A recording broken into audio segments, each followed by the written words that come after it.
Okay, my dear, so in this video I'm going to share with you conduction, convection, both the processes going on, heat transfer process through a composite cylinder. Alright, so as we have drawn here on in front of you a composite cylinder, right?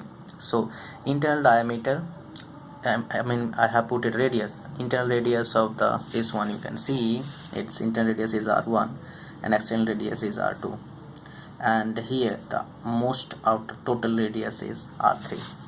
Okay, now what we are going to do, we are saying that gas is flowing inside the pipe. This is the pipe, suppose that's a pipe, hollow pipe, and gas is flowing. If gas is flowing, and what type of gas we are talking about, it hot gases. Suppose the temperature of hot gases is Tg.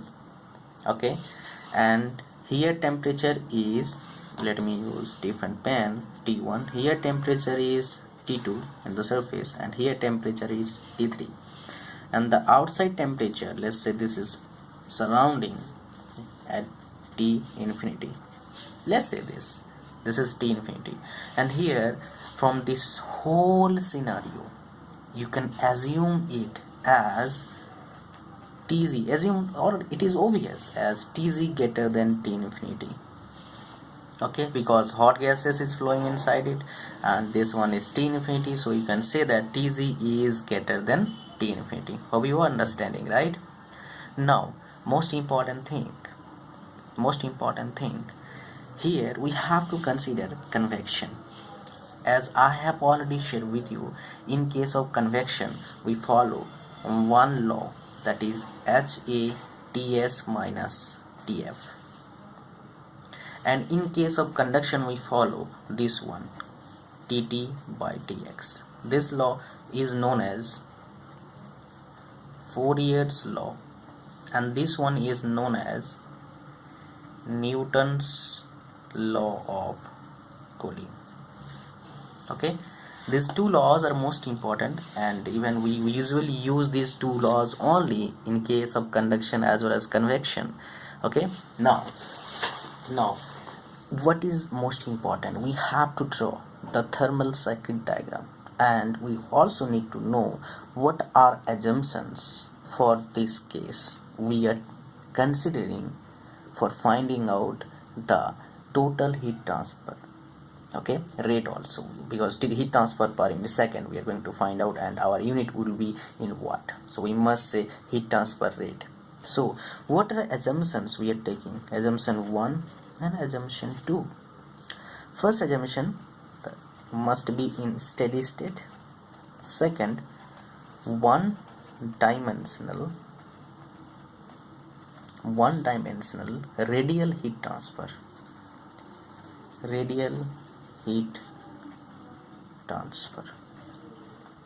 Let me share with you, in general we cannot get these two if we are taking any real situation. It's really like impossible to get these two situation. Okay, one dimensional radial heat transfer is almost impossible, next to impossible you can say, but yes, we're considering without these two consideration we cannot find out total heat transfer rate right away.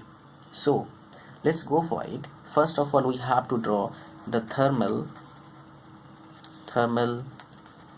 circuit diagram. Okay, now as you know, we are having a convection process too here, so we have to draw convection, conduction, again convection. Okay, suppose that this is Tz and this is T infinity, therefore this one will be T1, this one is T2, this one is T3. Let me share with you this diagram with this one, because I have drawn this diagram from here. Okay, so we have started with Tz. Tz means gas, hot gases, right?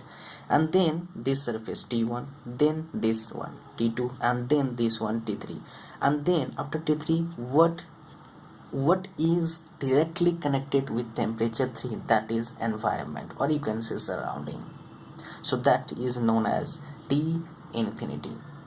Hope you are getting me right now. Okay, now understand it. Okay, so this here and here we are having what type of process is going on? 1 to 2 and 2 to 3, 1 to 2 and 2 to 3. Conduction process is going on.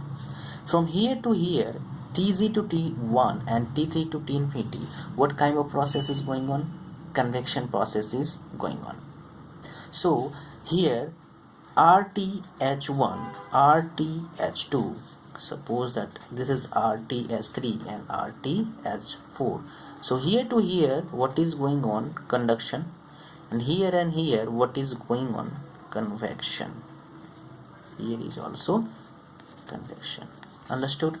Now you need to find out thermal resistance for convection. What is the basic formula we need to know, and what is the basic formula for finding out thermal resistance for conduction, and here the same for convection. Once you will come to know the basic formula for finding out thermal resistance, then it becomes quite easier for us to find out the heat transfer rate. Okay, alright, so let's go for it. So what is it? Heat transfer rate for convection is, we have given a formula, right? Alright, we have given a formula. So here thermal resistance is equal to what? Ts minus T infinity 1 by HA. H is what? Heat transfer coefficient, and A means area.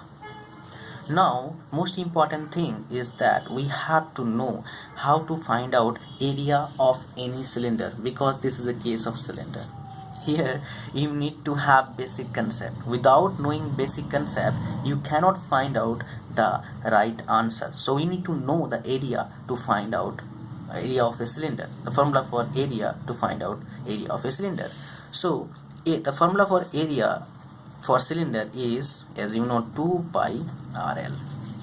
Okay, now here 1 by H1, suppose that this one is H1 and here H2. I will tell you, H1 2 pi RL, 2 pi R1L.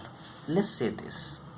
Here conduction, what we have given, Q equal to minus Ka dt by dx. Dx means thickness and temperature difference is here.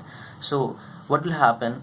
B by Ka dt, not dt, it's T1 minus T2, suppose the initial minus final. Okay, because we are just multiplying this minus sign with here, because in general what is the difference? Dt means change in temperature, so final minus initial.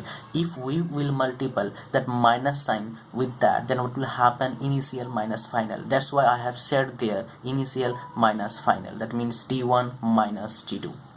Are you getting me? I hope you understand. Okay, now most important thing, what would be the formula here for this resistance? So that would be natural log R2 by R1 2 pi K1L. Here natural log R3 by R2 2 pi K2L. What is K1? K1 is this thermal conductivity for this body. What is K2? Thermal conductivity for this body. Doesn't matter what kind of body you are going to get, but the formula would be same. Okay, just you need to put the formula and values, you are going to get answer what required to find out. Okay, now for here the formula would be like this. That's just under values will be changed, because here is something going on, here is also something going on, because here we are getting something where we have some other process is same, we are getting different value, and we are here also we are going to get different value.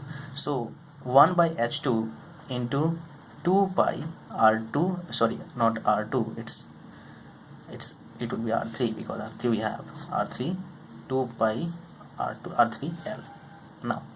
Now most important, what is that? We have to find out rate of heat transfer. So we know that Q is means rate of heat transfer. This is known as rate of HT, heat transfer. Okay, that unit would be in joule per second. That means in watt.